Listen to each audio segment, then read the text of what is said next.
Guys, welcome back to Binamas kitchen. എന്തൊക്കെയുണ്ട് വിശേഷം? നിങ്ങൾ എല്ലാവരും അടിപൊളിയായിട്ടിരിക്കുന്നതെന്ന് വിചാരിക്കുന്നത്. ഞങ്ങളും ഇവിടെ അടിപൊളിയായി super super super super happy ആയിട്ടാണ് ഇരിക്കുന്നത്. ഇന്ന് നൈതിക്കുട്ടനെ എണീച്ച് വന്നപ്പോഴത്തേക്ക് ഒരാളും കൂടെ ഉണ്ടായിരുന്നു. അവള് ചില ദിവസം രാവിലേക്ക് കിടക്കയിൽ കയറ്റി നൈതി എപ്പോൾ എണീക്കുന്നോ, നൈതിൻ്റെ സൗണ്ട് എപ്പോൾ കേൾക്കുന്നോ അപ്പോൾ എവിടെ നിന്നാണെങ്കിലും ഓടി വരും. എന്നിട്ട് ബെഡിൻ്റെ ചുറ്റും ഇങ്ങനെ ഓടി നടക്കും. ചില ദിവസം നമ്മൾ ഇതുപോലെ എടുത്ത് ബെഡിൻ്റെ മുകളിൽ വെച്ച് കൊടുക്കും. അപ്പോൾ കുറച്ച് സമയം സൺഡേ അല്ലാകുമ്പോൾ നമ്മളെല്ലാവരും ഇതുപോലെ ലേറ്റായിട്ട് ഉറങ്ങുന്ന സമയത്ത് അവളെയും കൂടി എടുത്ത് നമ്മളെ കൂടെ കുറച്ച് സമയം കളിക്കുകയെല്ലാം ചെയ്യും. വാലാട്ട് കണ്ട ഭയങ്കര സ്നേഹമാണ് ബൂബുവിനെ പറ്റി കുറേ ആൾക്കാർ ചോദിച്ചിട്ടുണ്ട്, എങ്ങനെയാണ് മെയിൻറ്റെയിൻ ചെയ്യുന്നത്, ഫ്ലാറ്റിൻ്റെ ഉള്ളിൽ ചെറിയൊരു സ്ഥലമല്ലേ, എങ്ങനെയാണ് ഇവളെ മെയിൻറ്റെയിനിങ്ങും പിന്നെ സ്മെല്ല് വരാറുണ്ടോ എന്നൊക്കെ ചോദിക്കണം. അത് ഞാൻ വേറൊരു വീഡിയോ ആയിട്ട് ചെയ്യാം. അങ്ങനെ രാവിലെ തന്നെ നൈതിയും ബൂബുവും കൂടി കുറച്ച് സമയം കളിച്ചതിന് ശേഷം നൈതിക്കുട്ടനെ ഡ്രസ്സൊക്കെ ഇട്ടെടുത്ത് സെറ്റാക്കി പല്ലെല്ലാം തേപ്പിച്ച് സെറ്റാക്കി വിട്ടിട്ടുണ്ട്. വെള്ളം കുടിപ്പിച്ച് വിട്ടിട്ടുണ്ട്. രാവിലെ എണീച്ചാൽ തന്നെ കുറച്ച് വെള്ളം കുടിപ്പിക്കുന്ന ശീലം ഞാൻ ഇപ്പോഴേ ഉണ്ടാക്കുന്നുണ്ട്. ഞാനത് പണ്ട് മുതലേ അവന് ചെയ്തു കൊടുക്കുന്ന ഒരു കാര്യമാണ്. കാരണം കുറച്ച് വലുതായി കഴിഞ്ഞാൽ നമുക്കത് സ്വയം തോന്നണം ആ വെള്ളം കുടിക്കണം എന്നുള്ള. മറ്റുള്ളൊരാൾ നമ്മളോട് കുടിച്ചോ എന്ന് ചോദിക്കുന്നതിന് പകരം നമ്മൾ സ്വന്തമായിട്ട് കുടിക്കാൻ തോന്നണം. അത് എൻ്റെ അച്ഛൻ പഠിപ്പിച്ച കാര്യമാണ്. അപ്പോൾ അതുപോലെ എൻ്റെ മോനെ ഞാൻ പഠിപ്പിക്കണമല്ലോ. പിന്നെ സായുജിന് അങ്ങനെ ഒരു ശീലം ഇല്ല, നമ്മൾ പറയണം എന്നാലേ കുടിക്കുള്ളൂ. ഇപ്പോൾ കുറച്ചും കൂടി കുടിക്കണം എന്നുള്ളത് ഒരു ബോധം വന്നിട്ടുണ്ട്. പക്ഷേങ്കിൽ അങ്ങനെ ആദ്യം ഇല്ലായിരുന്നു, ഇപ്പോഴാണ് സെറ്റായി വന്നത്. അപ്പോൾ അവനും അതുപോലെ ഒന്ന് ശീലമാവാൻ വേണ്ടി ഞാൻ എഴുന്നേറ്റ് വാടും എവിടെയാണോ അവൻ്റെ ബോട്ടിലുള്ളത് അത് അവിടെ നിന്ന് എടുത്തിട്ട് കുടിക്കാൻ വേണ്ടി പറയും വെള്ളം. അങ്ങനെ അത് അവനെ കൊടുത്തിട്ട് അവിടെ സെറ്റാക്കിയിട്ടുണ്ട്. അപ്പോഴത്തേക്കും നമുക്ക് ബ്രേക്ക്ഫാസ്റ്റിൽ ഉണ്ടാക്കണം. ഞാൻ എണീച്ച് കുറച്ച് കഴിയുമ്പോൾ തന്നെ നൈതികുട്ടൻ എണീച്ചിട്ടുണ്ടായി. പിന്നെ നമുക്കിന്ന് എന്താ പറയുക, ഞാൻ വല്ല കുറച്ച് കാലമായിട്ട് ഇങ്ങനെ എന്താ പറയുക ഷടപടേന്ന് പണിയെടുത്ത് അങ്ങനെ പണ്ടത്തെ പോലെ അങ്ങനെ പണിയെടുക്കുന്നത്. ഞാൻ പറയില്ല, ബാക്ക് പെയിൻ വന്നപ്പോഴേ ഞാൻ കുറച്ചൊന്ന് പോസ് ചെയ്തിട്ടാണ് ഉള്ളത്. അപ്പോൾ ആ ഒരു പോസ് ഇപ്പോഴും ഉണ്ട്. കാരണം ഡോക്ടർ എൻ്റെ അടുത്ത് പറഞ്ഞിട്ടുണ്ട് കുറച്ചും കൂടി ശ്രദ്ധിക്കണം എന്നുള്ളത് പറഞ്ഞിട്ടുണ്ട്. അതുകൊണ്ട് തന്നെ ഞാൻ അങ്ങനെ ഓടി നടന്ന് ചാടി നടന്ന് പണിയൊന്നും എടുക്കില്ല. ഇന്നാണെങ്കിലും നമുക്കൊരു സിമ്പിളായിട്ടുള്ളൊരു ദിവസമാണ്. ക്ലീനിങ് ഡേയോ അങ്ങനെയൊന്നുമല്ല, നമ്മൾ സിമ്പിളായിട്ടുള്ളൊരു ദിവസമാണ്. രാവിലത്തെ ബ്രേക്ക്ഫാസ്റ്റിന് പൂരിയും മുട്ടയായിരുന്നു ഓപ്ഷൻ ഉണ്ട്, അല്ല പൂരിയും പുട്ടായിരുന്നു ഓപ്ഷൻ ഉണ്ടായിരുന്നത്. സായുജ് പുട്ട് പറഞ്ഞു, നൈതി പൂരി പറഞ്ഞു. അപ്പോൾ ഞാൻ പുട്ടിന് ഓക്കെ പറഞ്ഞു. പക്ഷേ തലേന്ന് രാത്രിയാണ്. പക്ഷെ പിറ്റേന്ന് രാവിലെ എണീച്ചപ്പോൾ കുറച്ച് ലേറ്റ് ആയതുകൊണ്ട് ഇനിയിപ്പോൾ പുട്ടൊന്നും ഉണ്ടാക്കാൻ വയ്യ വിചാരിച്ച് പൂരീൻ്റെ മാവ് ഉണ്ടായതുകൊണ്ട് വേഗം പൂരി ചുട്ട്. അപ്പോൾ സായുജ് പൂരി ഉണ്ടാക്കിയപ്പോൾ ഞാൻ പൂരി അല്ലല്ലോ പറഞ്ഞ പുട്ടല്ലേ പറഞ്ഞപ്പോൾ അതിനടുത്ത് പറഞ്ഞപ്പോൾ ഈ നിൻ്റെ മോൻ പറയുന്നത് മാത്രമേ കേൾക്കുള്ളൂ എന്നൊക്കെ പറയുന്നുണ്ടായി. അങ്ങനെ ഞാൻ പൂരി ഉണ്ടാക്കുന്നതാണ്. മാവ് എപ്പോഴും ഫ്രിഡ്ജിലുള്ളത് ഭയങ്കര സഹായമാണ്. നമ്മൾ പെട്ടെന്ന് ഉണ്ടാക്കണം തോന്നി കഴിഞ്ഞാൽ എടുക്കുന്നു, ഉരുട്ടുന്നു, പരത്തുന്നു, ചുടുന്നു, അത്രയേ ഉള്ളൂ. ചപ്പാത്തി ആണെങ്കിലും പൂരി ആണെങ്കിലും. പണ്ട് ചപ്പാത്തി ഉണ്ടാക്കുക അല്ലെ പൂരി ഉണ്ടാക്കുക എന്ന് പറയുന്നത് എനിക്ക് ഭയങ്കര ദേഷ്യമുള്ളൊരു കാര്യമാണ്. കാരണം മാവ് കുഴക്കണ്ടേ, ഈ കയ്യിലെല്ലാം ഒട്ടിപ്പിടിച്ച് കയ്യിലും വേദനയാവില്ല ചപ്പാത്തി മാവ് കുഴച്ച് വരുമ്പോൾ. ഇതിപ്പോൾ നമ്മളെ മിക്സർ ഗ്രൈൻഡർ ഉള്ളതുണ്ടോ ഷേച്ചി ഉള്ളതുകൊണ്ട് നമ്മളെ കാര്യങ്ങളൊക്കെ എളുപ്പമാണല്ലോ. അങ്ങനെ അത് അവിടെ ഉരുട്ടി വെച്ചിട്ടുണ്ട്. അപ്പോഴത്തേക്കും നമ്മളെ ചായ റെഡി ആയിട്ടുണ്ട്. പിന്നെ കറി ഞാൻ തലേ ദിവസം പിന്നെ ഭാജി കറി ഉണ്ടാക്കിയിട്ടുണ്ടായിരുന്നു. അപ്പോൾ അത് ഞാൻ കുറച്ച് എക്സ്ട്രാ ഉണ്ടാക്കി. ഞാൻ പറഞ്ഞില്ലേ, ഇപ്പോൾ എല്ലാം ഫുൾ പ്ലാൻഡ് ആയിട്ടാണ്. അതായത് എങ്ങനെ പണിയെടുക്കുന്നത് കുറക്കാമെന്നുള്ളതാണ് ഞാൻ ചിന്തിച്ചുകൊണ്ടിരിക്കുന്നത്. കാരണം പണ്ടത്തെ പോലെ അങ്ങനെ പറ്റുന്നില്ല. എനിക്ക് ബാക്ക് പെയിൻ ആണ് മെയിനായിട്ടുള്ള കാര്യം, വേറെ ഒരു പ്രശ്നവും ഇല്ല. അപ്പോൾ അതൊന്ന് ശ്രദ്ധിക്കാൻ പറഞ്ഞുകൊണ്ട് ഒന്ന് ചവിട്ടി പിടിച്ചതേ ഉള്ളൂ. അങ്ങനെ ഭാജി കറിയുണ്ട്, പൂരി ഉണ്ടാക്കുന്നുണ്ട്. പിന്നെ ഞാൻ പറഞ്ഞല്ലോ, നമ്മളിപ്പോൾ കുറച്ച് ലേറ്റ് ആയിട്ടാണ് എണീക്കുന്നത്. സായുജിനും വർക്ക് ഫ്രം ഹോം തന്നെയാണ്, ഓഫീസിൽ പോകണ്ട. അപ്പോൾ അങ്ങനെയുള്ള ദിവസം നമ്മൾ കുറച്ച് ലേറ്റ് ആയിട്ട് എണീക്കാറുള്ള, ഉറങ്ങാനും ലേറ്റ് ആവാറുണ്ട്. അപ്പോൾ ബ്രേക്ക്ഫാസ്റ്റ് നേരം വെയിറ്റ് കഴിക്കുന്നതുകൊണ്ട് തന്നെ നമുക്ക് ലഞ്ച് കുറച്ചും കൂടി ഡിലേ ആവും. അപ്പോൾ ഇവർക്ക് രണ്ടാക്കും ലഞ്ച് കഴിക്കാൻ ഇപ്പം വലിയ താല്പര്യമില്ല. നൈതികുട്ടന് സ്കൂളിൽ പോകുന്ന ദിവസമാണെങ്കിൽ ലഞ്ച് എന്തായാലും വേണം. മീനും ചോറും നിർബന്ധമാണ്. സ്കൂൾ വിട്ട് തിരിച്ച് വാനിൽ ഇറങ്ങി വീട്ടിൻ്റെ അടുത്തെത്തുമ്പോൾ ആദ്യം ചോദിക്കുന്ന കാര്യം, അമ്മേ ചോറ് മീമി ഉണ്ടോയെന്ന്. അവന് ചോറുണ്ടെങ്കിൽ മീമി വേണം, മീമി ഉണ്ടെങ്കിൽ ചോറ് വേണം. അങ്ങനെയൊന്നും അത് രണ്ടും വിട്ടു പിരിയാൻ പറ്റാത്ത കോമ്പിനേഷനാണ്. അതുകൊണ്ട് ലഞ്ചിൻ്റെ കാര്യത്തിലൊരു തീരുമാനം ആയിട്ടുണ്ടായില്ല. എന്നാലും ഞാൻ കുറച്ച് അയില ബാക്കിയുണ്ടായിരുന്നു നമ്മൾ കഴിഞ്ഞ ദിവസം വാങ്ങിയതിൻ്റെ. അത് നമുക്ക് ഈ പുളിമുളക് ഇടുക എന്ന് പറയില്ലേ, തേങ്ങ നിറക്കാണ്ട് അങ്ങനെ വെക്കാമെന്ന് വിചാരിച്ചിട്ട് വെള്ളത്തിലെടുത്ത് ഇട്ടിട്ടുണ്ട്. ഇവരോട് അഭിപ്രായം ചോദിച്ചിട്ട് ഇവരെ മെൻറ്റാലിറ്റി എന്താണെന്ന് നോക്കിയിട്ടേ ഞാൻ വെക്കുള്ളൂ. കാരണം വെറുതെ വെച്ചിട്ടിട്ടും വെറുതെ പണിയെടുക്കാനും എന്നെ കൊണ്ട് ഇപ്പം വയ്യ. അതുകൊണ്ട് ഞാൻ ആദ്യം ബ്രേക്ക്ഫാസ്റ്റ് ഉണ്ടാക്കി എത്ര കഴിക്കുന്നു എങ്ങനെ കഴിക്കുന്നു നോക്കിയിട്ട് ലഞ്ച് ഉണ്ടാക്കാം എന്നുള്ള ഇതിലാണ് ഇതൊക്കെ സ്ലോ ആയിട്ട് ചെയ്യുന്നത്. അങ്ങനെ പൂരി ഉണ്ടാക്കുന്നതാണ്. പൂരി ഞാൻ ഉണ്ടാക്കുന്ന പൂരി എന്ന് പറയുന്നത് ഭയങ്കര ചെറുതായിരിക്കും കേട്ടോ. വലിയ പൂരിയായിരിക്കും ചിലപ്പോൾ നിങ്ങളെല്ലാം ഉണ്ടാക്കുക. ഞാൻ ചെറിയ പൂരിയാണ് ഉണ്ടാക്കുക. പണ്ട് എങ്ങനെയാണെന്ന് വെച്ച് കഴിഞ്ഞാൽ, പണ്ടെന്ന് വെച്ചാൽ കുറേ മുന്നേ കുക്കിംഗ് സ്റ്റാർട്ട് ചെയ്ത സമയത്ത് എങ്ങനെയാണ് ചെയ്യാന്ന് വെച്ച് കഴിഞ്ഞാൽ പൂരി ഇങ്ങനെ പരത്തി ഒരുമാതിരിയൊക്കെ നമ്മൾ ചപ്പാത്തി ആക്കുന്നത് പോലെ തന്നെ പരത്തി റെഡി ആക്കിയിട്ട് ചുടും. അപ്പോൾ ഒരിക്കലും പൂരി നന്നാവില്ലായിരുന്നേ. ഇപ്പോൾ പൂരി നല്ലോണം നന്നാവും. കാരണം എന്താണെന്ന് വെച്ചാൽ ഞാൻ ചെറിയ ഉരുട്ടിയാണ് ആക്കുന്നത്. അത് മാത്രമല്ല ഇങ്ങനെ ഞാനത് പലകയിൽ വെച്ചിട്ടായിരുന്നു ചെയ്യുക ആ സമയത്ത്. ഇപ്പോഴാണ് ഇങ്ങനെ നമ്മളെ കൗണ്ടർ ടോപ്പിൻ്റെ മുകളിൽ തന്നെ വെച്ചിട്ട് കുറച്ച് വർഷമായി ഇങ്ങനെ ചെയ്യുന്നത്. പിന്നെയെന്ന് വെച്ചാൽ എണ്ണയിലൊന്ന് ഡിപ്പ് ചെയ്തിട്ട് നമ്മളതാക്കുക. പൊടി കൂട്ടാണ്ട് പണ്ട് പൊടിയെല്ലാം കൂട്ടിയിട്ടായിരുന്നു പൂരി ഉണ്ടാക്കി. ഇപ്പം എണ്ണയിൽ നമ്മൾ ചൂടാക്കാൻ വെച്ച എണ്ണയിൽ തന്നെ ചെറുതായിട്ടൊന്ന് ഡിപ്പ് ചെയ്ത് എടുത്തിട്ട് കൗണ്ടർ ടോപ്പിൽ വെച്ച് ജസ്റ്റ് ഒന്ന് പരത്തി ചുട്ടെടുക്കും. നല്ലോണം നന്നാവും. പിന്നെ മാവ് തലേ ദിവസം തന്നെ നമ്മൾ ഇതാക്കിയിട്ട് വെക്കുന്നുണ്ടല്ലോ, കുഴച്ച് വെക്കുന്ന ഫ്രിഡ്ജിൽ വെക്കുമ്പോൾ പിറ്റേ ദിവസം അതിനെ കൊണ്ട്, ഞാനിത് മുന്നേ പറഞ്ഞിട്ടുണ്ട് തോന്നുന്നു, അങ്ങനെയുള്ള മാവിനെ കൊണ്ട് പിറ്റേ ദിവസം അല്ലെങ്കിൽ 2 ദിവസം കഴിഞ്ഞിട്ട് നമ്മൾ അതിനെ കൊണ്ട് ഉണ്ടാക്കുമ്പോൾ ചപ്പാത്തി ആണെങ്കിലും പൂരി ആണെങ്കിലും നല്ലോണം നന്നായിട്ട് വരും. അവൻ നൈതിക്കുട്ടനെ എഴുന്നേറ്റ് ഒരു 10 മിനിറ്റിനുള്ളിൽ തന്നെ സംഭവം ബ്രേക്ക്ഫാസ്റ്റ് കിട്ടണം, അല്ലെങ്കിൽ ആൾ കുഴപ്പം തുടങ്ങും, വിശക്കുന്നമ്മേ എന്ന് പറയും. അതുകൊണ്ട് ഞാൻ വേഗം തന്നെ 2 പൂരി ചുട്ടിട്ട് അവന് കൊടുത്തു. വെള്ളം എടുക്കാൻ പറഞ്ഞപ്പോൾ പറയാം, അമ്മ എൻ്റെ കയ്യിൽ ഇതില്ലേ, ഞാൻ എങ്ങനെയാണ് കൊണ്ടുവരിക? അപ്പം ഞാൻ പറഞ്ഞു ആദ്യം അത് കൊണ്ടുവച്ചിട്ട് എന്നിട്ട് വന്നിട്ട് വെള്ളം എടുക്കുക എന്ന് പറഞ്ഞു. അങ്ങനെ അവൻ പോയിട്ടുണ്ട്. അപ്പോൾ ഞാൻ പൂരി ചുട്ടു വെച്ച്, നമുക്കുള്ളതും ചുട്ടു, നൈതിക്കുള്ളതും എല്ലാവർക്കും കണക്കാക്കി എണ്ണീറ്റ് ചുട്ട് വെച്ചിട്ടുണ്ട്. അപ്പോൾ കുറച്ച് ഉരുള ബാക്കി വന്നിട്ടുണ്ട്. അത് അങ്ങ് ഫ്രിഡ്ജിലേക്ക് എടുത്ത് വെക്കണം. കാരണം എന്താ വെച്ചാൽ പൂരി ഒരു ദിവസം ചുട്ട് തുടങ്ങിക്കഴിഞ്ഞാൽ പിന്നെ നൈതിക്കുട്ടൻ എപ്പോഴൊക്കെയാണ് പൂരി വേണ്ടി വരിക എന്ന് പറയാൻ പറ്റില്ല. ചില ദിവസം 2 പ്രാവശ്യമെല്ലാം പൂരിക്ക് ചോദിക്കും. അതുകൊണ്ട് ഞാൻ ആ ഉരുള അതുപോലെ എടുത്ത് വെച്ചിട്ടുണ്ട്. എപ്പോഴെങ്കിലും ചോദിച്ചാൽ പെട്ടെന്ന് വിശക്കുന്നതെന്ന് പറയുമ്പോൾ നമുക്ക് വേറെ ഒന്നും ഉണ്ടാക്കി കൊടുക്കാം, അല്ലെങ്കിൽ ഒരു 2 പൂരി ചുട്ട് കൊടുത്ത് കഴിഞ്ഞാൽ തൽക്കാലം ഒരു ആശ്വാസം കിട്ടുമല്ലോ. അങ്ങനെ ഞാനത് എടുത്ത് വെച്ചിട്ടുണ്ട്. ഒന്നും ആയി പോയില്ല കേട്ടോ. നമ്മൾ ഇപ്പോൾ ക്ലിങ് റാപ്പ് ചെയ്ത് വെക്കുകയാണെങ്കിൽ ഒന്നും ആവില്ല. ഞാനത് എല്ലാവരോടും പറയുന്ന കാര്യമാണ്. ക്ലിങ് റാപ്പ് ചപ്പാത്തി മാവ് ക്ലിങ് റാപ്പ് ചെയ്ത് വെച്ച് കഴിഞ്ഞാൽ കുറേ കാലം എന്ന് വെച്ച് കഴിഞ്ഞാൽ കുറച്ച് ദിവസം ഇങ്ങനെ ആ കറുപ്പ് കുത്തൊന്നും വരാണ്ട് നമുക്ക് കിട്ടും. അങ്ങനെ നൈതിക്കുട്ടൻ അവിടെ നിന്ന് കഴിക്കുന്നത് ഈ പൂരിയും ചപ്പാത്തിയെല്ലാം തന്നെ അവൻ കഴിച്ചോളൂ. ഈ പുട്ടല്ലാണെങ്കിലേ ഞാൻ കൊടുക്കുള്ളൂ, അല്ലെങ്കിൽ അവൻ തന്നെ കഴിച്ചോളൂ. അങ്ങനെ അവൻ കഴിക്കുന്ന സമയത്ത് നമ്മളും പൂരി എടുക്കുന്നുണ്ട് നമുക്ക് കഴിക്കാൻ വേണ്ടിയിട്ട്. അപ്പോൾ സാഹചര്യം എന്തെല്ലോ പറയുന്നുണ്ട്, രാവിലെ തന്നെ എന്തെല്ലോ കഥ പറയുന്നുണ്ട്. അപ്പോൾ എനിക്ക് ചിരി വരുന്നുണ്ട് പറയുന്നുണ്ട്. അതൊക്കെ നിങ്ങൾ കേൾപ്പിക്കാൻ പറ്റുന്നില്ല, കുറച്ച് അങ്ങോട്ടുള്ള ഭാഗങ്ങളുണ്ട്, അതൊക്കെ ഞാൻ കേൾപ്പിച്ച് തരാം. അപ്പോൾ ഇന്നത്തെ ഈ വീഡിയോ എന്ന് പറയുന്നത് ഞങ്ങൾക്ക് സിമ്പിളായിട്ടുള്ളൊരു ദിവസം. ഞാൻ പറഞ്ഞില്ലേ ഒരുപാട് പണിയൊന്നും ഇല്ലാത്ത സിമ്പിളായിട്ടുള്ളൊരു ദിവസമാണ്. പിന്നെ ലഞ്ച് മാത്രമേ നമുക്ക് വേണ്ടൂ. ഡിന്നർ ഇന്ന് നമ്മൾ ഒരു മലയാളി ഫാമിലി വീട്ടിലേക്ക് വിളിച്ചിട്ടുണ്ട്. നമുക്ക് ഓൾറെഡി പരിചയമുള്ളത്. അപ്പോൾ കഴിഞ്ഞ ദിവസമൊക്കെ അവരിവിടെ വന്നിട്ടുണ്ടായിരുന്നു. അപ്പോൾ ഇന്നലെ വിളിച്ചിട്ട് പറഞ്ഞു പിന്നെ ഇന്ന് ഡിന്നർ നമ്മളെ വീട്ടിലേക്കാക്കാം, വന്നാൽ മതി, വരണേ പറഞ്ഞു. അപ്പോൾ ഓക്കെ സെറ്റ്. നമ്മളെ ആരെങ്കിലും വിളിക്കാൻ വേണ്ടി കാത്തിരിക്കുന്നത്. കാരണം നാട്ടിൽ നമ്മളിപ്പോൾ ഏച്ചിയാണെങ്കിലും എൻ്റെ വീട്ടിലാണെങ്കിൽ സാഹചര്യൻ്റെ വീട്ടിലാണെങ്കിൽ എല്ലാവരും ഭക്ഷണം ഉണ്ടാക്കി വെക്കല്ലോ, നമുക്ക് പോയി ഉണ്ടാക്കണ്ടല്ലോ. അതൊരു ഇതാണല്ലോ. നമ്മൾ സ്വന്തം എപ്പോഴും നമ്മളെന്നല്ലേ സ്വന്തമായിട്ട് ഉണ്ടാക്കുന്നത്. വേറെ ആരെങ്കിലും നമ്മളൊന്ന് വിളിച്ചിട്ട് ഭക്ഷണം തന്നില്ലെങ്കിൽ നമ്മൾ വിചാരിക്കില്ലേ. അപ്പോൾ പ്രത്യേകിച്ച് ഇങ്ങനെ മാറി നിൽക്കുന്ന സമയത്തൊന്നും നമുക്ക് അങ്ങനെ ഇപ്പം പ്രത്യേകിച്ച് ആരില്ല. പണ്ടുണ്ടായിരുന്ന സാഹചര്യം ഒരു ഫ്രണ്ടും വൈഫും, ഞാൻ മുന്നത്തെ വീഡിയോയിലൊക്കെ പറഞ്ഞ ചുണ്ടനും അക്ഷയും പറഞ്ഞിട്ടുണ്ട്. അവരിപ്പോൾ ഇവിടെ ഇല്ല, അവരവരെ നാട്ടിലാണ്. അപ്പോൾ അവരുള്ള സമയത്ത് നമുക്ക് ചില ദിവസമൊക്കെ നമ്മളവിടെ പോകും, അവരിങ്ങോട്ട് വരും. അങ്ങനെയൊക്കെ നമുക്ക് നമ്മളെ വീട് വിട്ടാൽ വേറൊരു വീട് എന്നുള്ള രീതിയിൽ നമുക്ക് അവിടെ പോകാൻ പറ്റും. പക്ഷെ ഇപ്പം അങ്ങനെയുള്ളൊരു വീടൊന്നും ഇല്ലല്ലോ. തന്നെ ഇവർ വിളിച്ചപ്പോൾ വരുമോ ചോദിക്കുന്ന മുന്നേ ഞാൻ വരാം എന്ന് പറഞ്ഞു. അപ്പോൾ എനിക്ക് ഭയങ്കര സന്തോഷം. ഞാൻ 2-3 പ്രാവശ്യം പോകുന്നതിന് മുന്നേ സാഹചര്യൻ്റെ അടുത്ത് പറഞ്ഞു, മങ്കു നമ്മളെ അതായത് ഞാൻ ഭക്ഷണം വെക്കാണ്ട് കഴിക്കാൻ പോകുന്നത് കുറേ നാളുകൾക്ക് ശേഷമാണെന്ന് പറഞ്ഞു. നമ്മളെ എടേ പോകുന്നതിന് എന്തിന് ഇവിടെ പ്ലേ ഏരിയ സെറ്റ് ആയിട്ടുണ്ട്. അപ്പം നമ്മള് അവിടെ എന്താ മണ്ണിട്ടെടുക്കുക ബീച്ച് എന്നവൻ പറയാം. അപ്പം നമ്മൾ ബീച്ചിൽ പോയിട്ട് കളിക്കാൻ വേണ്ടി പോകുന്നതാണ്. പിന്നെ സാവിജ് പാൻറ്റിന് വേണ്ടിയിട്ടുള്ള സെർച്ചിങ്ങിലാണ്. പാൻറ് ഇട്ടിട്ട് പുറത്തിറങ്ങുന്ന പറയുന്നത്. അച്ഛനായി 10-30 വയസ്സായി, അതുകൊണ്ട് ഞാനിനി പാൻറ് ഇട്ടിട്ടേ പുറത്തിറങ്ങുന്ന പറയുന്നത്. തന്ത വൈബ്. അപ്പോൾ നമ്മൾ താഴെ പോയിട്ട് കുറച്ച് സമയം കളിച്ചിട്ട് വരും. അപ്പോൾ താഴെ നമ്മളെപ്പോഴും വീട്ടിൻ്റെ ഉള്ളിൽ തന്നെയല്ലേ വീഡിയോ ഷൂട്ട് ചെയ്യല്. എപ്പെങ്കിലും ഒരു മാറ്റം പോട്ടെ. വീട് കണ്ടു ഇനി മടുത്ത് എന്നുള്ള കമൻറ്റ് എപ്പോഴാണ് വരുന്നത് നിനക്ക് അറിഞ്ഞൂടാ. പിന്നെ ഒരു ഓർഗനൈസേഷനും ഒരു ക്ലീനിങ് മോട്ടിവേഷൻ വീഡിയോ ഒന്നും ചെയ്യാനുള്ള ത്രാണി എനിക്കിപ്പോൾ ഇല്ല. പറമ്പ് എന്തെങ്കിലും പുഷ്പ പുഷ്പ പുഷ്പ പുഷ്പ പുഷ്പ പുഷ്പ പുഷ്പ പുഷ്പ പുഷ്പ പുഷ്പ പുഷ്പ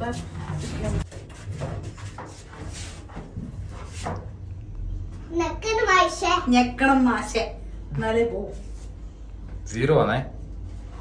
നമുക്കറിയാം നമ്മൾ ഇവിടെ തന്നെ നിൽക്കുന്നു കേട്ടാ. ഇയാള് മാത്രം വലിയൊരു ഓട്ടോമാറ്റിക്കലി തോന്നണേ. ഇന്ന് ശരിക്കും ഒരു വർക്കിംഗ് ഡേ ആണ്. പക്ഷേ എങ്കിൽ നൈതിക്കുട്ടൻ സ്കൂളിൽ പോകുന്നില്ലല്ലോ. ജലദോഷം ആയതുകൊണ്ട് ഞാൻ ഈ ഒരാഴ്ച മുഴുവനായിട്ട് പറഞ്ഞയച്ചില്ല. കാരണം എന്താ വെച്ചാൽ അവിടെ പോയി കഴിഞ്ഞാൽ ഓൾറെഡി ക്ലൈമറ്റ് കൊണ്ട് ചെറിയ ജലദോഷമുള്ള കുട്ടികൾ ഉണ്ടാവും എന്തായാലും, ഉറപ്പാണ്. അപ്പോൾ അത് ഇവനും കിട്ടും, ഇവൻ്റെത് അവർക്കും കിട്ടും. പിന്നെ അവിടെ പോയാൽ കളിക്കുകയൊക്കെ ചെയ്യുമല്ലോ. അപ്പോൾ തണുത്ത കാറ്റും എല്ലായിട്ട് എന്തായാലും ജാസ്തി ആവുന്നുള്ളത് ഉറപ്പായിരുന്നു. അതുകൊണ്ടാണ് പറഞ്ഞേക്കാണ്ടിരുന്നത്. പക്ഷേ അവന് വീട്ടിലിരുന്ന് ബോറടിക്കുന്നുള്ളത് കൊണ്ടാണ് അവൻ പറഞ്ഞപ്പോൾ നമ്മളൊന്ന് പുറത്ത് പോയിട്ട് വരാമെന്ന് വിചാരിച്ചത്. കാരണം എപ്പോഴും നമ്മളെപ്പോലെയല്ല, നമുക്ക് എന്തെങ്കിലുമൊക്കെ ചെയ്യാനുണ്ട്. കുഞ്ഞിനൊന്നും ചെയ്യാനില്ലല്ലോ. അപ്പോൾ അവർ പെട്ടെന്ന് ബോറടിക്കുമല്ലോ. ഫ്രണ്ട്സും എല്ലാവരും അടുത്തുള്ള വീട്ടിലെ കുട്ടികളൊക്കെ സ്കൂളിൽ പോയിട്ടുണ്ടാവില്ല. അതുകൊണ്ടാണ് അവൻ പറഞ്ഞപ്പോൾ നമ്മൾ വിചാരിച്ചെന്നാൽ കുറച്ച് സമയം ഒന്ന് പ്ലേ ഏരിയയിൽ പോയിട്ട് അവൻ്റെ കൂടെ കുറച്ച് സമയം ഒന്ന് സ്പെൻഡ് ചെയ്തിട്ട് വരാമെന്നുള്ളത്. അങ്ങനെ സാഹചര്യം കുറച്ച് സമയം വർക്ക് ചെയ്യുന്നതിൻ്റെ ഇടയിൽ വന്ന് ഞങ്ങൾ പ്ലേ ഏരിയയിലേക്ക് പോയി. പക്ഷേ അവിടെ മഴ പെയ്ത് കഴിഞ്ഞ ദിവസം മഴ പെയ്തുകൊണ്ട് കുറേ ചളിയെല്ലാം ആ ഭാഗത്തേക്ക് പോയില്ല. ബാക്കി എല്ലായിടത്തും അവൻ പോയി കളിച്ച്. ഈ പ്ലേ ഏരിയയൊക്കെ ഇപ്പോൾ കുറച്ച് ദിവസം ആയിട്ടുള്ളൂ, ഇറങ്ങുന്ന 1-2 ആഴ്ച ആയിട്ടുള്ളൂ തോന്നുന്നു സെറ്റായതിനു ശേഷം ഞാൻ ഇങ്ങോട്ട് വന്നിട്ടില്ല. പിന്നെ എന്താണ് ഇവർ രണ്ടുപേരും വന്നിട്ട് ഇവിടുന്ന് കളിച്ചിട്ടുണ്ട്. അങ്ങനെ വന്ന് നോക്കുമ്പോൾ ഭയങ്കര വെയിലായിപ്പോയി. അപ്പോൾ ഞങ്ങൾ കുറച്ച് സമയം അവനെയും കൂട്ടി വന്നത് കൊണ്ട് തന്നെ കുറച്ച് സമയം അവിടുന്ന് കളിച്ച് അത് കഴിഞ്ഞ് നമ്മൾ തിരിച്ച് വീട്ടിലേക്ക് തന്നെ പോയി. പക്ഷേ എങ്കിൽ വെയിലാണ്, മോനെ വാന്ന് പറഞ്ഞൊന്നും അവൻ കേൾക്കുന്നുണ്ടായില്ല. അവന് കളിക്കണം തന്നെ പറഞ്ഞു. അപ്പോൾ തലയിൽ ഇങ്ങനെ വേർപ്പ് പിടിക്കുന്നുണ്ടായിരുന്നു. കുറേ വിളിച്ചു വന്നില്ല. കുറച്ച് സമയം അവൻ്റെ കൂടെ ആയിരുന്നു കളിച്ചിട്ട് നമ്മൾ തിരിച്ച് ഇങ്ങോട്ടേക്ക് തന്നെ വന്നു. ഈ ഒരു എമ്യൂണിറ്റീസ് ഏരിയ ആണ് ഏറ്റവും ലാസ്റ്റ് നമ്മൾ ഈ ഒരു അപ്പാർട്ട്മെൻറ്റിൽ അവർ ചെയ്തെടുത്തത്. അതുകൊണ്ട് തന്നെ ഇപ്പം എനിക്കൊന്ന് കുറച്ചേ ആയിട്ടുള്ളൂ. സ്വിമ്മിംഗ് പൂളൊക്കെ സെറ്റായിട്ട് തന്നെ കുറച്ചേ ആയിട്ടുള്ളൂ. സ്വിമ്മിംഗ് പൂളിലൊക്കെ ഞങ്ങൾ വരാറുണ്ട് കേട്ടോ. ഞങ്ങൾ കുറച്ച് സമയം ചില ദിവസം രാത്രിയൊക്കെ വന്നിട്ട് കുറച്ച് സമയം ഇവിടെ സ്പെൻഡ് ചെയ്തിട്ട് പോകാറുണ്ട്. സായുജ് നൈതിക്കുട്ടനെ ജാക്കറ്റൊക്കെ ഇട്ട് സ്വിമ്മിംഗ് എല്ലാം പഠിപ്പിക്കും. ഞാനിങ്ങനെ വെറുതെ കാലിട്ട് കളിക്കും. ചില സമയത്ത് വേറെ മലയാളി ഫാമിലീസൊക്കെ ഉണ്ടെങ്കിൽ സ്വിമ്മിംഗ് പൂളിൻ്റെ ഉള്ളിൽ ഞാനും ഇറങ്ങാറുണ്ട്. അങ്ങനെയൊക്കെ. പക്ഷേ ഇത് നല്ല രസമാണ്. അപ്പോൾ ഈ ഒരു നമ്മുടെ സ്വിമ്മിംഗ് പൂളിൻ്റെ ഏരിയ വരുന്ന തൊട്ടപ്പുറത്തെ സൈഡിൽ വേറൊരു അപ്പാർട്ട്മെൻറ്റും കൂടിയുണ്ട്. അവിടെ കഴിഞ്ഞ ദിവസമാണ് ഇൻസ്റ്റഗ്രാമിൽ എനിക്കൊരു മെസ്സേജ് അയച്ച ഒരു കുട്ടി, ചേച്ചി ഞാൻ ഇവിടെ ഉണ്ട്, ചേച്ചി ഇവിടെയാണോ നിൽക്കുന്നത് എന്നൊക്കെ പറഞ്ഞ് മെസ്സേജ്. അപ്പോൾ നമുക്ക് നെയ്ബറായിട്ട് തന്നെ ഒരു ഫോളോവർ ഉണ്ട്. പക്ഷേ ഞങ്ങൾ ഇതുവരെ നേരിട്ട് കണ്ടിട്ടില്ല. ഉണ്ട് എന്ന് പറഞ്ഞിട്ടുണ്ടായി. അപ്പോൾ അങ്ങനെ ഇൻസ്റ്റഗ്രാമിൽ ഞാൻ ഏതോ സ്റ്റോറി ഇട്ടപ്പോൾ അതിന് റിപ്ലൈ ചെയ്ത് ആ ഒരു അപ്പാർട്ട്മെൻറ്റ് കാണുന്ന രീതിയിലായിരുന്നു ആ ഒരു സ്റ്റോറി ഉണ്ടായിരുന്നു. അപ്പോൾ ആ കുട്ടിക്ക് പെട്ടെന്ന് മനസ്സിലായി ഞാൻ ഇവിടെയാണ് എന്നുള്ളത്. അപ്പോൾ ഇതാണ് നമ്മളെ ജിം ഏരിയ ഇതുപോലെ തുടങ്ങിയിട്ട് ആദ്യം സ്വിമ്മിംഗ് പൂൾ റെഡിയായി, പിന്നെ ജിം ഏരിയ റെഡിയായി, പിന്നെ പ്ലേ ഏരിയ റെഡിയായി. അങ്ങനെയായിരുന്നു. ഇനിയിപ്പോൾ സായുജ് ജിമ്മിൽ പോയി തുടങ്ങണം എന്നെല്ലാം പറയുന്നുണ്ടായിരുന്നു. കണ്ടറിയാം നമുക്ക്. നിന്നാൽ ആശ തീരും, നമ്മുടെ ആശ തീരും. പറ നിന്നാൽ നമ്മുടെ പാട്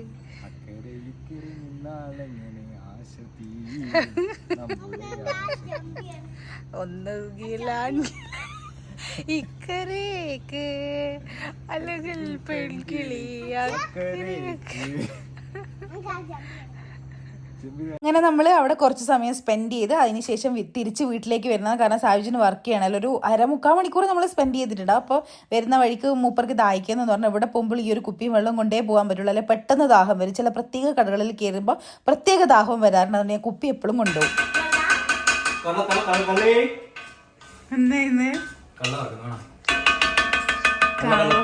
കള്ളയെല്ലാം നമുക്ക് കടല മൈക്രോവേവ് ചെയ്താ പോരേനുവാ. മൈക്രോവേവ് ചെയ്യുമ്പോൾ ഇതിന്റെ അത്ര ടേസ്റ്റ് കിട്ടുക. പണ്ടത്തെ കടലക്കാരനാ.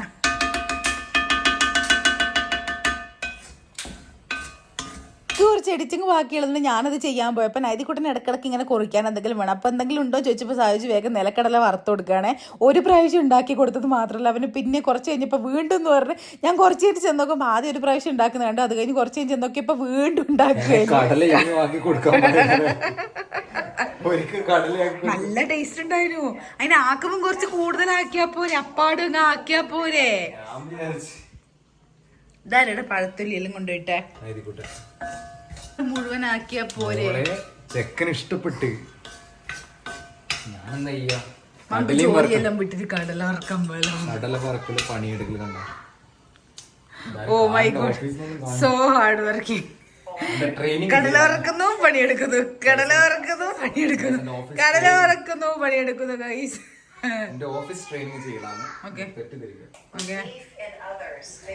അതിന് നിന്റെ ഓഫീസിൽ ആരാ നമ്മളെ വീഡിയോ കാണുവാ?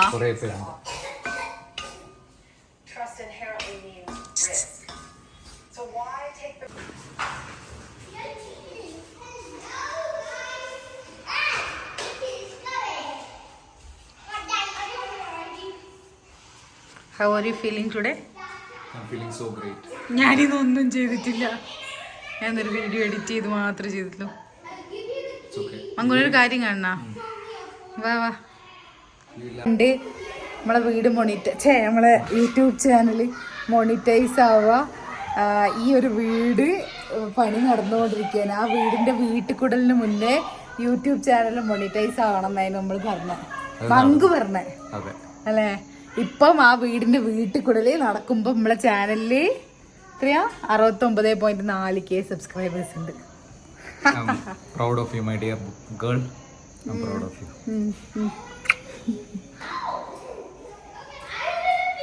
ശരിക്കും പറഞ്ഞാൽ നിങ്ങൾ ആലോചിച്ച് നോക്കിയിട്ട് അത് വലിയൊരു അച്ചീവ്മെന്റ് തന്നെയല്ലേ. അത് നമ്മൾ മോണിറ്റൈസ് ആവണം. ഞാൻ ഈ ചാനൽ റീസ്റ്റാർട്ട് ചെയ്തപ്പോൾ ഞാൻ വിചാരിച്ചു മോണിറ്റൈസ് ആവാനൊക്കെ ഭയങ്കര പാടാണ്, നമ്മളെപ്പം മോണിറ്റൈസ് ആവാനാന്നൊക്കെ വിചാരിച്ചെടുക്കുന്ന മോണിറ്റൈസ് ആയി. അത് കഴിഞ്ഞ് ഈ ഒരു വീടിൻ്റെ ഹൗസ് വാമിങ് ആവുന്നതിന് മുന്നേ നമുക്ക് മോണിറ്റൈസ് ആവണം എന്ന് പറഞ്ഞ ചാനൽ നമ്മളൊരു 69,400 ആൾക്കാർ വരിക എന്ന് പറയുന്നത് എൻ്റെ ദൈവമേ. നമ്മളെ മുന്നിൽ ഒരു 69,400 ആൾക്കാർ നിരന്ന് നിൽക്കുകയാണെങ്കിൽ നിങ്ങൾ ആലോചിച്ച് നോക്കിയട്ടെ. അപ്പോൾ അത് നിങ്ങളെ ഓരോരുത്തരും ഓരോരോ സബ്സ്ക്രൈബ് ഞെക്കിയത് കൊണ്ടാണല്ലോ 69,400 ആയത്. അതന്നെ വലിയ കാര്യം. അപ്പോൾ അതിനെല്ലാവരോടും ഒരു താങ്ക്സ് ഉണ്ട്. അപ്പോൾ ഞങ്ങൾ ഇന്നത്തെ ഉച്ചയ്ക്ക് ഞാൻ പറഞ്ഞ പോലെ ലഞ്ചൊന്നും ഉണ്ടാക്കിയില്ല. ഡിന്നർ നമുക്ക് ഫാമിലി, നമ്മളെ മലയാളി ഫാമിലീൻ്റെ വീട്ടിൽ പോയിട്ടാണ് കഴിക്കാനുള്ളത്. അങ്ങനെ ഞങ്ങൾ അവിടെ പോയി ഫുഡൊക്കെ കഴിച്ചിട്ട് വന്നു കേട്ടോ. പക്ഷെ ഇതിനകത്തുള്ള ട്വിസ്റ്റ് എന്താണെന്നറിയോ? ഞാൻ വൈകുന്നേരം കഴിഞ്ഞപ്പോൾ വീഡിയോ എടുക്കാൻ മറന്നുപോയി. ഞാൻ എന്തൊക്കെയൊക്കെയോ ആലോചിച്ച് എന്തൊക്കെയൊക്കെയോ പറഞ്ഞ് ഞാൻ മറന്നുപോയിടോ വീഡിയോ എടുക്കാൻ വേണ്ടിയിട്ട്. ഞാൻ അതെല്ലാം കഴിഞ്ഞ് അവിടെ പോയി ഭക്ഷണവും കഴിച്ച് തിരിച്ച് വന്ന് ഇവിടെ ഉറങ്ങാൻ വേണ്ടി കിടന്നപ്പോൾ അയ്യോ ബാക്കി വീഡിയോസ് ഒന്നും എടുത്തില്ലല്ലോ എന്നല്ല. പ്രത്യേകിച്ച് കാണിക്കാനൊന്നുമില്ല. ഞങ്ങൾ അവിടെ പോയി നല്ല ഫുഡായിരുന്നു അവരുണ്ടാക്കി തന്നെ. നല്ല ബസ്മതി റൈസിൻ്റെ നെയ്ച്ചോറും ചിക്കൻ കറി അടിപൊളി ടേസ്റ്റ് ആയിരുന്നു. അതും കഴിച്ച് ഞങ്ങൾ അവിടെ നിന്നൊരു സിനിമയും കണ്ടു. ഏതായിരുന്നു സിനിമ? ഇടിയൻ ചന്ത വെച്ചു. പക്ഷെ ഞങ്ങൾക്കത് ഇഷ്ടപ്പെട്ടില്ല. എന്നിട്ട് വേറെ ഏതോ ഒരു സിനിമ കണ്ടു, മന്ദാകിനി നമ്മൾ കണ്ടിട്ടുണ്ടായില്ല. അങ്ങനെ നമ്മൾ 4 പേരും നൈതികുട്ടനും കൂടെ മന്ദാകിനിയെല്ലാം കണ്ട് ഞങ്ങൾ തിരിച്ചു വരുന്നതിനൊക്കെ 1:45 1:30 എങ്ങാണ്ട് ആയിട്ടുണ്ടായിരുന്നു. എന്നിട്ട് കിടന്നുറങ്ങി. അപ്പോഴാണ് എനിക്ക് ഓർമ്മ വരുന്നത് വൈകുന്നേരത്തിന് ശേഷമുള്ള ഞാൻ ഒരു കാര്യവും ഷൂട്ട് ചെയ്തില്ലല്ലോ എന്നുള്ളത്. അപ്പോൾ ഞാൻ സാഹചര്യൻ്റെ അടുത്ത് പറഞ്ഞാൽ പിന്നെ നമുക്ക് പിറ്റേ ദിവസമുള്ള കുറച്ച് കാര്യങ്ങളും കൂടെ ഷൂട്ട് ചെയ്യാമെന്ന്. അങ്ങനെ പിറ്റേ ദിവസം, അതായത് ഇന്ന് ഞാനിപ്പം നിങ്ങൾ ഈ വീഡിയോ കാണുന്നുണ്ടെങ്കിൽ, അതായത് ഇന്ന് വെള്ളിയാഴ്ച നിങ്ങൾ ഈ വീഡിയോ കാണുന്നുണ്ടെങ്കിൽ വെള്ളിയാഴ്ച രാവിലത്തെ കുറച്ച് ക്ലിപ്സും കൂടിയാണ് ഞാൻ ഇതിനകത്ത് ഇൻക്ലൂഡ് ചെയ്തിട്ടുള്ളത്. ഒന്നുമില്ല, സിമ്പിളായിട്ടുള്ള ദിവസങ്ങൾ തന്നെയാണ്. പക്ഷേങ്കിൽ നമുക്ക് ആ ഒരു ട്രാക്കിലേക്ക് വരണം, നമ്മൾ വീഡിയോ അപ്ലോഡ് ചെയ്യുന്ന ട്രാക്കിലേക്ക് വരണം. പിന്നെ ക്ലീനിങ് മോട്ടിവേഷൻ വീഡിയോ ഞാൻ എന്തായാലും ഇടും. എനിക്കും വീടൊക്കെ വൃത്തിയാക്കാനുണ്ട്. അതിൻ്റെ കൂടെ വീഡിയോസ് എടുത്ത് നിങ്ങൾക്കും ഒരു മോട്ടിവേഷൻ തരണം എന്ന് വിചാരിക്കുന്നുണ്ട്. പക്ഷേ കുറച്ചും കൂടെ സമയം എടുക്കും. പക്ഷേ ആ ഒരു ടൈം വരെ നമുക്ക് ഒരു ട്രാക്കിലേക്ക് വരാൻ വേണ്ടി വീഡിയോസ് ഇട്ടേ പറ്റുള്ളൂ എനിക്ക്. അല്ലെങ്കിൽ എൻ്റെ മൈൻഡ് വീണ്ടും സ്റ്റക്കായി പോവും. അതുകൊണ്ടാണ് ക്ലീനിങ് ഡേ പോലെ ഓർഗനൈസിങ് വീഡിയോസ് ഒന്നും ഇല്ലാണ്ട് നമുക്ക് just normal day in my ലൈഫായിട്ട് ഞാൻ ചെയ്തു വരുന്നത്. പക്ഷേ ഇത് കാണാനും ആൾക്കാരുണ്ട്, ഇത് കാണാൻ ഇഷ്ടമുള്ള ആൾക്കാരുണ്ട് എന്ന് എനിക്ക് കഴിഞ്ഞ വീഡിയോസൊക്കെ ഇട്ടപ്പോൾ മനസ്സിലായി. എല്ലാവരും നല്ല റെസ്പോൺസാണ് എനിക്ക് കിട്ടിയതിൽ. ഞാൻ എന്തുകൊണ്ടാണ് ഇത്രയും കാലം വീഡിയോസ് ഇടാഞ്ഞെന്നുള്ള വീഡിയോനേക്കാളും വ്യൂസ് കിട്ടിയിട്ടുണ്ടായിരുന്നു നമ്മൾ ഡേ ഇൻ മൈ ലൈഫ് ഇട്ടപ്പോൾ. അപ്പോൾ എനിക്ക് മനസ്സിലായി ഒരുപാട് ആൾക്കാർക്ക് നമ്മളെ വീഡിയോസ് ഇഷ്ടമാണ്. ഞാൻ ആദ്യം വിചാരിച്ച ഓർഗനൈസിങ്ങും ക്ലീനിങ് വീഡിയോസ് മാത്രമേ ഇഷ്ടമുള്ളൂ, പക്ഷെ അങ്ങനെ അല്ലാത്തവരും ഉണ്ടെന്ന് മനസ്സിലായി. അതെന്നെ വലിയ കാര്യം. അങ്ങനെ പിറ്റേ ദിവസം രാവിലെ എഴുന്നേറ്റ് ഇത് സ്ഥിരം വെക്കുന്ന പോലെ ചായ വെച്ചു. ചായക്ക് ഉപ്മാവ് ഉണ്ടാക്കി. ഗോതമ്പ് നുറുക്കിൻ്റെ ഉപ്മാവില്ലേ, ചെറിയ ഗോതമ്പ് നുറുക്കില്ലേ, ഡാലിയ എന്ന് പറയുന്ന ആ ഒരു സാധനത്തിൻ്റെ ഉപ്മാവാണ് ഉണ്ടാക്കിയത്. പിന്നെ ബെഡ് വിരിച്ചു വെച്ചു. നൈതികൂട്ടൻ എഴുന്നേറ്റപ്പോൾ തന്നെ അവനെ ഞാൻ റെഡിയാക്കി പറഞ്ഞു വിട്ടിട്ടുണ്ടായി. അങ്ങനെ ബെഡൊക്കെ വിരിച്ചു വെച്ചതിന് ശേഷം കുറച്ച് പണിയുണ്ടായിരുന്നു. പാത്രങ്ങളെല്ലാം നമുക്ക് അതത് സ്ഥാനത്തേക്ക് എടുത്ത് വെക്കണം, അലക്കാനിടാനുണ്ട്, തോർത്ത് കഴുകാനുണ്ട്, അങ്ങനെയുള്ള ഇന്ന് വെള്ളിയാഴ്ച ആയതുകൊണ്ടുള്ള കുറച്ച് പരിപാടികൾ. ഭയങ്കരമായിട്ടുള്ള ക്ലീനിങ് ഒന്നും ചെയ്യാനില്ല. ബാത്റൂമൊക്കെ ഇപ്പം അടുത്ത് ക്ലീൻ ചെയ്തതാണ്, അതുകൊണ്ട് ബാത്റൂം ഒന്നും ക്ലീൻ ചെയ്യാനില്ല. ബെഡ്ഷീറ്റൊക്കെ നമുക്കൊന്ന് ചേഞ്ച് ചെയ്യണം, അത്ര മാത്രമേ ഉള്ളൂ. അങ്ങനെ ഞാൻ ബ്രേക്ക്ഫാസ്റ്റ് കുക്കറിലാണ് ഞാൻ ആ ഉപ്മാവ് ഉണ്ടാക്കുക. അപ്പോൾ കുക്കറിൽ വെച്ചിട്ട് ഞാൻ ഈ വന്നിട്ട് ഈ ബെഡ്ഷീറ്റും കർട്ടനും ഒക്കെ സെറ്റാക്കി വിടുന്നത്. അപ്പോൾ ഇന്നത്തെ ദിവസത്തെ ഒരു 11-12 മണി വരെയുള്ള കാര്യങ്ങൾ മാത്രമേ ഞാൻ ഇതിനകത്ത് ഇൻക്ലൂഡ് ചെയ്തിട്ടുള്ളൂ കേട്ടോ. അപ്പോൾ 2 വീഡിയോ കൊണ്ട് കഴിഞ്ഞ ദിവസം രാവിലെ മുതൽ ഒരു വൈകുന്നേരം വരെ, പിന്നെ ഇന്ന് രാവിലത്തെ കുറച്ച് വീഡിയോസ്, അത്ര മാത്രമേ ഉള്ളൂ. സിമ്പിളായിട്ടുള്ള വീഡിയോ ആണ്, നിങ്ങൾക്ക് കാണുമ്പോൾ തന്നെ മനസ്സിലാവും. പക്ഷേ എങ്കിൽ നിങ്ങൾക്ക് എങ്ങനെയുള്ള വീഡിയോസാണ് കാണാൻ ഇഷ്ടമുള്ളതെന്ന് കമൻറ്റ് ബോക്സിൽ കമൻറ്റ് ചെയ്യാൻ വേണ്ടി മറക്കരുത്. ഞാൻ കഴിഞ്ഞ വീഡിയോയിലും പറഞ്ഞിട്ടുണ്ട്, പക്ഷേ അതാരും കമൻറ്റ് ചെയ്തിട്ടില്ല. ഇനി മുന്നോട്ട്, അതായത് ഈ ഒരു വീഡിയോനകത്തുള്ള കുറച്ച് അടുത്ത് വരുന്ന ക്ലിപ്സ് എന്ന് പറയുന്ന സായുജിൻ്റെ ഓൺ വോയിസിൽ വരുന്ന കുറച്ച് വീഡിയോസ് ഞാൻ ഇതൊന്നും ഈ വീഡിയോയിൽ ഇൻക്ലൂഡ് ചെയ്യൂല എന്നുള്ള ധൈര്യത്തിലാണ് ഇതൊക്കെ പറഞ്ഞത്. സാധാരണ സംഭവിക്കുന്നത്, കാരണം അതിൻ്റെ തലേ ദിവസം ഞാൻ ഭയങ്കര പ്ലസൻ്റ് ആൻഡ് പോസിറ്റീവായിട്ടായിരുന്നു ഈവനിങ് ഉണ്ടായിരുന്നു. അപ്പോൾ പിറ്റേ ദിവസം അതായത് ഇന്ന് രാവിലെ എഴുന്നേറ്റപ്പോൾ ഒരു പോസിറ്റിവിറ്റി കുറഞ്ഞതുപോലെ കണ്ടപ്പോൾ വന്നിട്ട് എൻ്റെ ഭയങ്കര മോട്ടിവേഷനാണ്. എന്തൊക്കെയൊക്കെയോ പറയുന്നുണ്ടായിരുന്നു, ഏതോ റീലിൽ കണ്ട കഥയെല്ലാം പറയുന്നുണ്ടായിരുന്നു. പക്ഷേ എങ്കിൽ ഒരിക്കലും ഞാനിത് വീഡിയോയിൽ ഇടുമെന്ന് മൂപ്പർ വിചാരിച്ചിട്ടുണ്ടാവില്ല. ഇനിയിപ്പോൾ ഇത് കാണുമ്പോൾ നല്ല രസമായിരിക്കും. എന്തായാലും നിങ്ങളും ഒന്ന്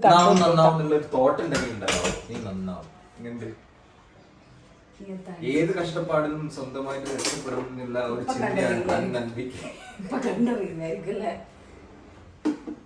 confidence and self confidence difference.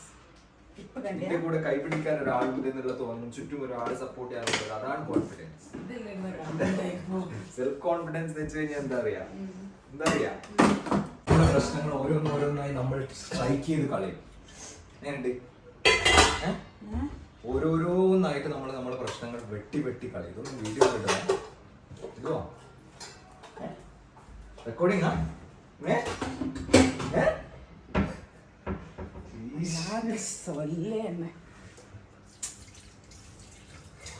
സത്യം പറഞ്ഞ ഈ വീഡിയോ എഡിറ്റ് ചെയ്യുമ്പോഴല്ലോ ഞാൻ ഈ ഒരു പോഷൻ കണ്ട് കുറേ സമയം ചിരിച്ചതാണ്. കാരണം നമ്മളെ ലൈഫിൽ ഇങ്ങനെ ഒരാളുള്ളത് നമുക്ക് എപ്പോഴും നല്ലത്. അത് ഭർത്താവോ പാർട്ട്ണർ തന്നെ ആവണം, അല്ലെങ്കിൽ ഭാര്യ ആവണം തന്നെ ഇല്ല. നമുക്ക് ആരാണെങ്കിലും ഇങ്ങനെ ഒരാൾ നമ്മളെ ജീവിതത്തിലുള്ളത് വളരെ നല്ലതാണ്.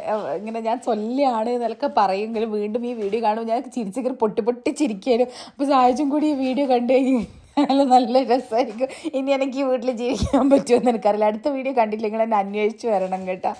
അപ്പോൾ ഇന്നത്തെ വീഡിയോ ഇത്രയേ ഉള്ളൂ. എല്ലാവർക്കും വീഡിയോ ഇഷ്ടപ്പെടുന്നു ഞാൻ വിചാരിക്കുന്നത്. ഇഷ്ടപ്പെട്ട എപ്പോഴും പറയുന്ന പോലെ തന്നെ വീഡിയോ ലൈക്ക് ചെയ്യുക, ഷെയർ ചെയ്യുക, ഫ്രണ്ട്സിനും റിലേറ്റീവ്സിനും ഫാമിലിയിലുള്ള ആൾക്കാർക്കൊക്കെ ഷെയർ ചെയ്ത് കൊടുക്കുക, സബ്സ്ക്രൈബ് ചെയ്യുക. അപ്പോൾ സബ്സ്ക്രൈബ് ചെയ്യാണ്ട് കാണുന്ന ആരെങ്കിലും ഉണ്ടെങ്കിൽ സബ്സ്ക്രൈബ് ചെയ്യാനും കൂടി മറക്കരുത്. അപ്പോൾ ഈ അച്ഛൻ്റെയും മോൻ്റെയും ഒരു ഡാൻസോട് കൂടി ഇന്നത്തെ വീഡിയോ നമ്മൾ അവസാനിപ്പിക്കുന്നതാണ്. അപ്പോൾ ഇത്രയേ ഉള്ളൂ ഇന്നത്തെ വീഡിയോ.